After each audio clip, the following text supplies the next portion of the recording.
So ready. Alright. Okay. We're live. For episode 2. 2 of Hair of the Dog. I'm Forte. I'm Angel.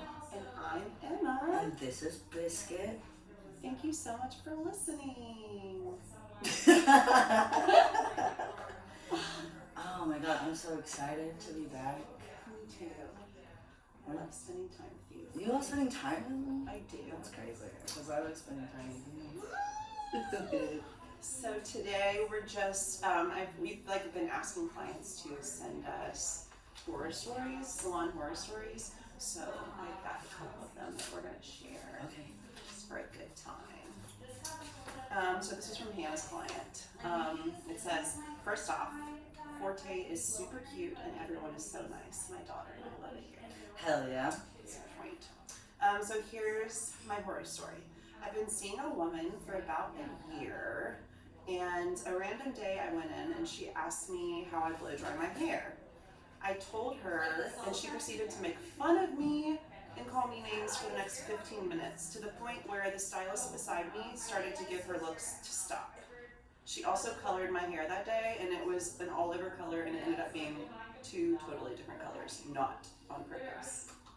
How does that happen? That's what really gags me about a lot of these stories. Is like client shaming, and also how do you, as professional, like just fuck up so badly? Truly. Like 2 different colors for one color all over. Like, I mean, I don't know this person's level of experience. I don't know how long the stylists have been working, doing their thing, but I just think that's kind of ridiculous. You had one job. You have one job, and you can't even make sure your hair is your client's hair is all one color. That's so bad.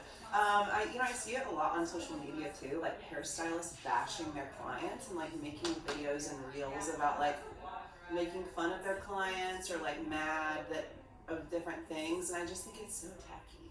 It's very tacky. Like they're paying your bills, like you're biting the hand that feeds you. You're like literally yes. biting the hand that feeds you. Yeah, and that's ridiculous. You It's ridiculous. can't Okay, let me read one. Cute. Okay, well, I just wrote, that was the client story my client told today. Oh yeah. So your client today went Sarah. Love Sarah. Yeah, Sarah went to Paris. Mm-hmm. And was like, I'm gonna have the full experience. I'm gonna go to a Parisian salon. I'm gonna go get my hair done. And she had gotten her hair done by this person before. Yes, she said she it was got the best haircut. She said it was the best haircut she's ever gotten. And So so this time around, her hairstylist. right? She let her guard down, and she said to the hairstylist, she said, "I want you to do whatever you want to my hair. You can do whatever you want. Creative freedom. I love when people do that. Yeah, I mean that's what you do with my hair." It's true. And he proceeds to give her a very Parisian haircut that can only be worn styled. With like mousse and like pomade, and it ended up just looking like a step and another step when it wasn't styled at all.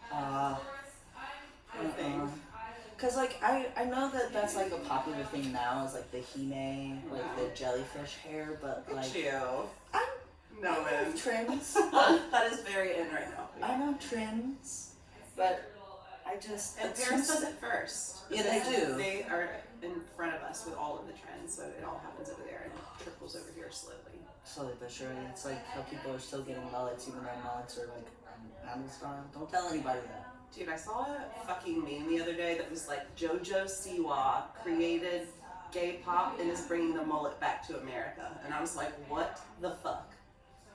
I'm sorry, I had a mullet 4 years ago, so I think it's time. But this is also like all indicators of recession too. Like people are going back to their more like traditional haircuts and styles, and a lot of people aren't having fun hair anymore. Not me. I work here. My hair's gonna be fun all the time. But people want their freaking long layers and their freaking, I don't know. What do guys get? Like a two on the sides and a 3 on the top? Yeah, that's what Caroline did yesterday on her first live haircut. I'm so proud of her. Oh, buzz. I literally cut the tip of my knuckle off. She got these new scissors, and they're brand spanking new. They're sharp as shit. She had 2 finger condoms on the other day. She came to our friend's pasta night with her finger condoms still on, because she's just like over here butchering herself, I guess. I'm excited. I know you do. You love to cut hair. I kind of want to tell my horror story. You should tell your horror story.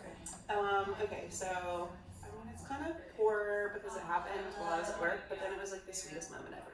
So maybe like 8 years ago, unfortunately, I lost my brother, and my boss was like, "You should take some time. Like, you need to like go home and like take a week off, take 2 weeks off, do your thing." And I was like, "Fuck that! I need to work. Like, I have to keep my mind busy." Mm-hmm. So I, of course, immediately went back to work the day after the funeral. And I was in the middle of this big bleach and tone job on this girl that moved away, very sweet girl. But she, I guess the fumes got to me because I wasn't really eating and I wasn't really drinking because, when you're so sad, you just don't really think about taking care of yourself. Like, yeah. So I probably had been a while since I had like a real meal. The fumes got to me and I passed out at work. I passed out cold, fainted, and there was... Did you finish the bleach in time? I didn't. She had fucking foils in her hair. Like halfway no. through the job. Another person at the salon had to wash her for me, and she just like left with half done highlighted hair. So she came back the next week, thankfully.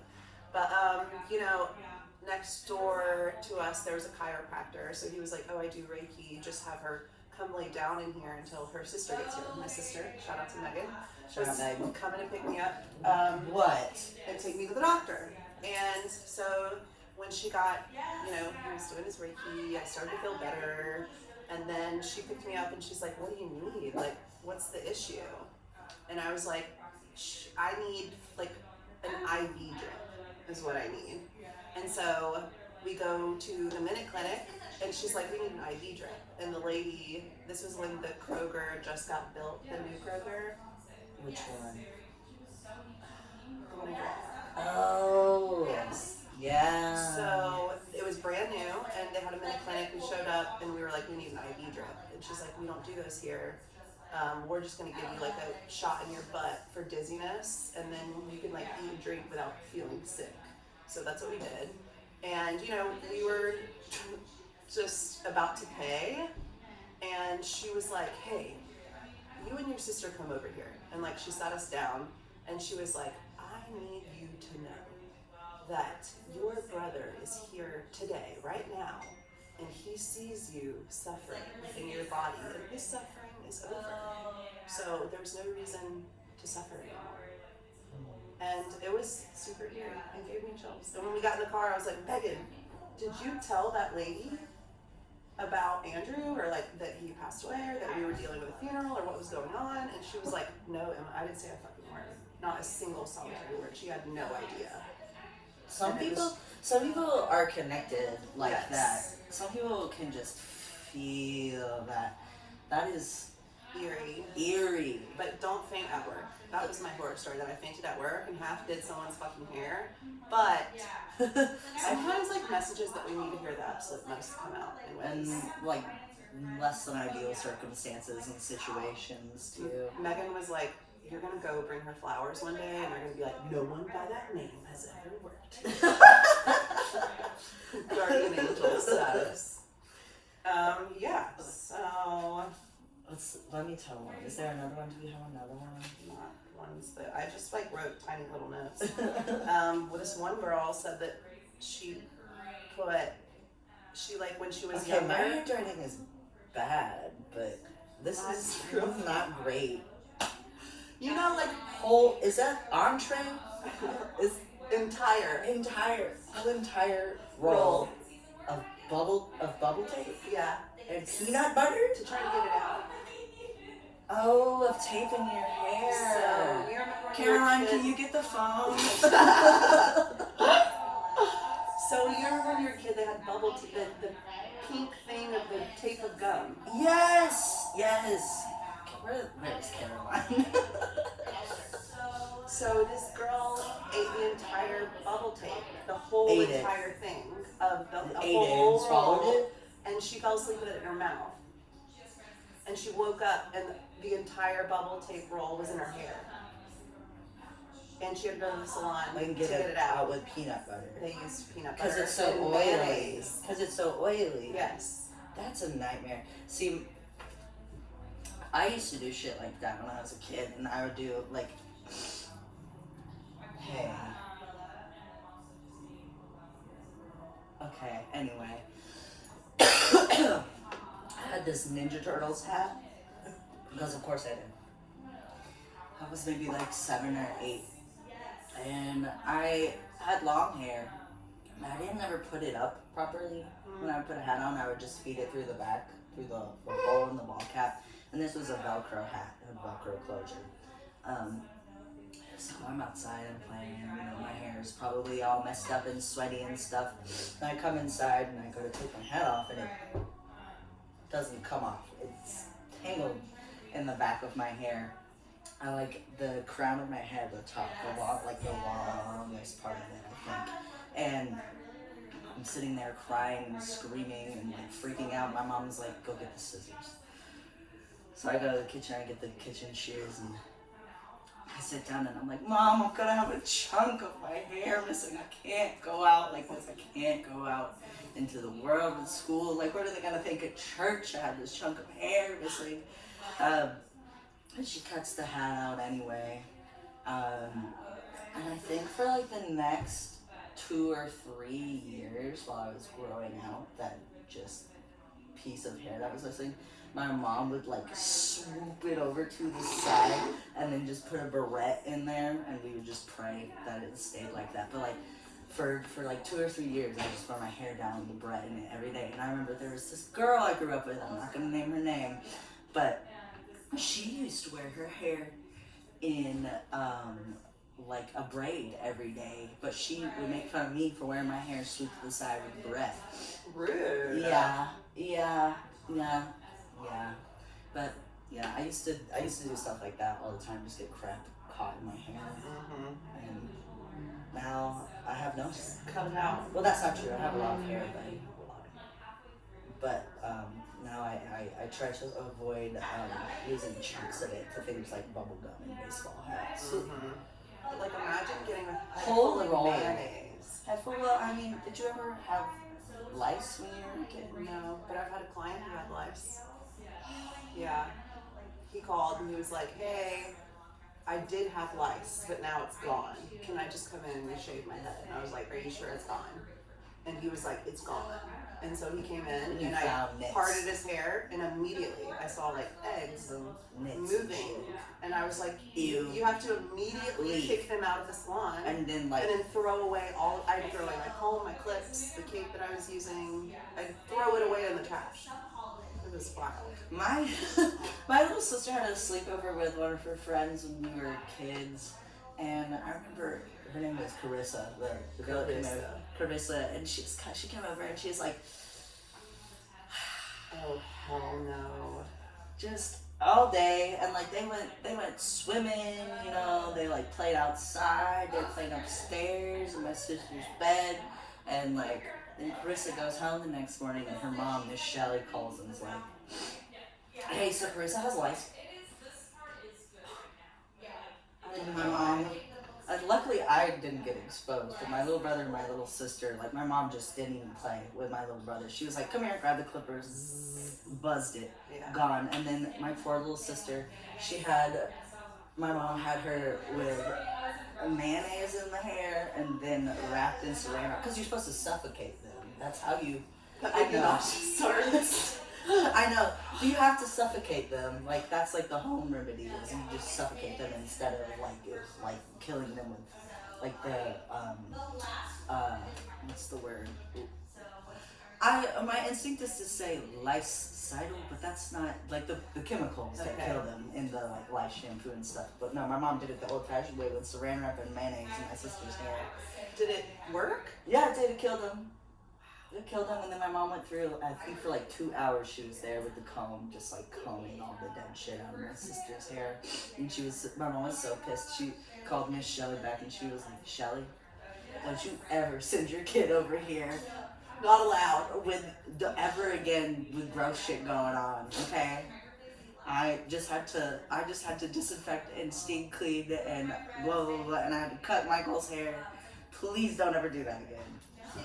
Thank God I've never had lice. Yeah, we didn't even have like a lice breakout at our school. Oh, we did, but I managed to go through all of my public education without getting lice. So another hairstylist wrote in and said that she, like women who just get a wild hair and they're like, oh, we're doing the pixie cut. Oh, the big chop. Like she has long hair and she's like, I'm ready for the pixie cut. And the stylist, of course, is like, are you sure? How long have you been thinking about this? Let's look at photos. Do you Let's want really to think do about like this. a shorter length first and then Yes. go from there? Usually people talk people out of it anyway because they don't know how to do them. A bomb or a pixie cut? Pixie cut. It's Just just- 'cause they're pretty hard. I personally am completely obsessed with them. What's I the want to be difference known between? We'll talk about this later. Keep Ooh, telling your story. I love it. No, I just want to be known as the person that cuts everyone's hair off. I Yeah. don't really do extensions. No, you Hannah's don't. really incredible at them. We have an extension specialist. Me but too. I love short hair. And this stylist that wrote in loves short hair too. They're extremely talented short hair cutter. And so they did a bomb ass pixie cut on this Of course they woman. did. And she, right after it's done, you turn around, you look in the mirror. She immediately grabs her phone and starts FaceTiming her husband in the chair. Uh-oh. And is like, what do you think? What do you think? Like, is it okay? Oh my gosh. And she starts crying. Oh. Yep, in the chair. And like the husband is like, ugh, I don't know. He doesn't like it. Which, like, fuck off. It's not, you should not be asked. I'm sorry, Yeah. but it's not the opinion of your partner or your Yeah. significant other or anyone what you do with your hair. But yeah, Your she's- only response in that instance should be like, "Oh my god, I love it! I'm so happy. You look so happy with your new hair." Thank you. That is the only response. One time my ex, I came home with like a blowout and my ex was like, oh my god, you look like a dog that went to the groomers. Like, A dog. yes. The- Someone said that to me. Okay. Yes, I do love dogs, I but do. Well, maybe you look like a really cunty dog. Like it was cunty, alright. maybe you look like an Afghan hound. The ones that I'll show you. I'll show you show an me. Afghan hound. But yeah, this woman's crying in the chair on FaceTime with her husband. But here's the best part about the story is that is so cunty. Yeah. Wow. Yeah, an Afghan hound. We're gonna make that the cover of this episode. So, first off, she calls back later, 3 days later, and says it's the best haircut she's ever had. Right. Of course. Right. And then 3 months later, they get divorced. Yes. Yeah. Don't let them choose your hairstyle. That's right. What are you grumbling about? What are you grumbling about, Mister? You don't have any salon horror stories. Your life. This one just says don't mix business with pleasure. Don't date your clients. Yeah, don't date your clients.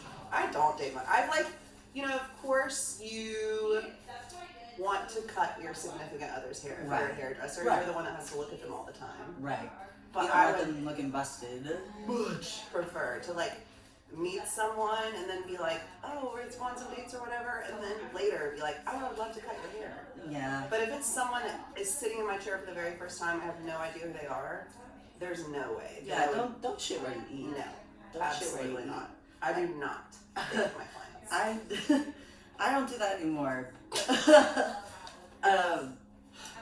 Clients or co-workers, I should say. But I don't know if y'all know anything about working in catering, but that's just kind of what you do Totally. when you work in catering. You And just, restaurants in general. yeah. I'll never forget me hooking up with the kitchen manager at Pure Taqueria. Bad idea. I was oh my god. I hope nobody from Pure listens to that. I don't think so. No. I don't think so. Good. Okay. What is this next one? Oh, It's this to is remind everyone. remind everybody. But there's more. Do we have more? That was the last one that I was gonna read, and it was kind of just about someone that I have worked with in the past that said that to me, and I Was this when you, like, after you opened your own salon? Was this? Yes, this was after I opened my own salon. And this was somebody who worked here? This was someone that worked here and said that to my face. So somebody told Emma that Forte is too much of a safe space, Uh-huh. and they aren't getting clients because straight people can't come here, which Yes. is not true. We got straight people coming in and out of this place all day. Yeah, my next client straight. Yeah, we love straight people. I do. I don't have any problems with them. I'm an ally to straight people. Correct. I am an ally to straights. But like, does that not just blow your fucking mind? Why? I don't want someone to come in here if they're like too straight to be here or think that they can't rub elbows with us or something. Yeah. I don't. Yeah. Mean, but I think that's bullshit. That's a crazy thing to say. Yes. How about you're just bad at promoting yourself, actually? Slay! How about you're just bad at being a hairstylist because it's freaking, I don't know, this is like within the last 2 years. Like you just, how old is this person? Like my age? In the mid-late 30s. Oh, okay. Alright. Okay, so somebody who doesn't understand how to play the game. Or maybe does, but just doesn't want to try. I think that's ridiculous. Thank you. I think that's absolutely ridiculous. They're not booked enough. You're not booked enough because you're not trying to get booked. And like, I am out here. You think people are just gonna walk in the salon and be like, I want a haircut, or call? People don't make phone calls anymore. No. People will send emails, Yep. or they book online. That's why you gotta promote yourself online. Y'all should check out our new matchmaker form on our website. Oh yeah, it's at the so top. cute. There's a banner you can click on it, and it will match you based on what services you want with one of our hairstylists, which is pretty cool. But no, I think it's not even about just like, it is about promoting yourself. It's about letting people who have no idea who you are know why you're different and why you Yeah, should come that and sets sit in you your chair. apart. What makes you you as Not a your hairstylist? sexual orientation. Yeah, like what the hell does It you? made my blood boil. I And then she was like, If a somebody couple has- of us have been talking about it. if And we somebody think, had said that to me, I would have been like, and I was in your position, I would have been like, get out. Actually, leave. wow, all the negativity is out. Yeah, they're gone. They're gone. Hot damn, they're gone. So speaking of gay stuff, Speaking of gay stuff, we have a gender-affirming clothing swap on June 22nd. here Yes, here. at the salon. Yes. So if you want to come get some cool clothes or get rid of clothes that you're not really vibing with anymore, come here, June 22nd. Do we have is that a Saturday? That's a Sunday. It's a Sunday. Yes. Probably in the afternoon. Noon to 6. Noon to 6. Yes. We'll be here. I'll be here. Bring me some clothes. I want new clothes. We will donate them all to Yeah. out Out of the closet. Yes. Anything that we don't donate. Is there anything else you wanted to mention? Talk about? Excited about your first birthday. Oh yeah, my first birthday. I'm gonna be 1 year old, and by that I mean I'll be celebrating my 1 year anniversary of starting testosterone. And the theme is Western wear because, of course it is. If you know anything about me, you know that I like to cosplay as a cowboy, even though I grew up in a cul-de-sac. But yeah, I'm really happy with. You darkened his mustache. Yeah, can you see it? I love it. Can you see it? It's popping. Yeah, my girlfriend really likes it, so. She's so cool. My girlfriend? Shout out to Kiwi. Shout out. I'm obsessed with her. I love you, baby. I know. I don't know if you're ever gonna watch this. You better, actually. I'm gonna make you watch I'm gonna make this. you watch this one. But I think that's it. We just a little 5 points. We had a really big photo shoot this weekend. Yes! I'm really excited about the photo shoot. I'm gonna One be of my models. because I'm sexy or whatever. Stay tuned. We're gonna release the images on Mother's Day. Yes. Just as like a tribute to like any human being that has helped raise you or stepped in as like a mother figure. So yeah, we're just celebrating keep support systems in our life. That's what we're dedicated to the photo shoot today. Yes. Besides that, I think this will wrap it up. All right. Thank you so much for listening. The next episode, we are going to have our first special guest, Yeah. which will be very exciting. Gotta figure out who that's gonna be. Oh my God. So stay tuned. Stay tuned. Thanks for tuning in. We'll talk to y'all next time. Catch you next time. Bye. Say bye. She doesn't care. Cute. Perfect.